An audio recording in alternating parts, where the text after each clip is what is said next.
geniş oyunlar. Başka. Bu geniş valla. Onlar ne var? Devam et.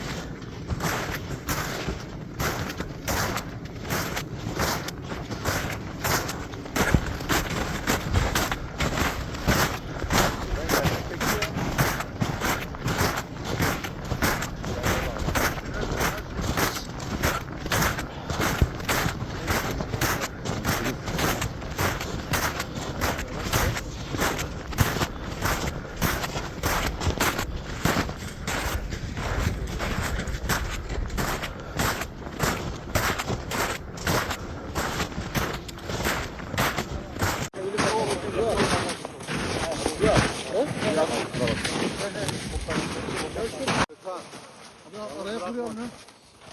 Araya koyuyorum.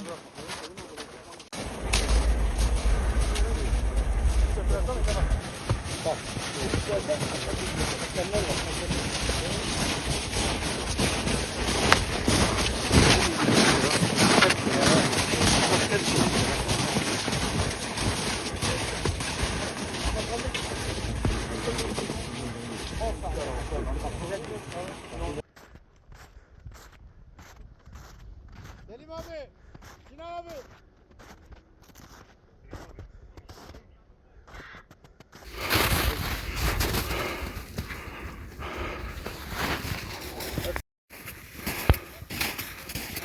Erdal değil mi? Evet abi.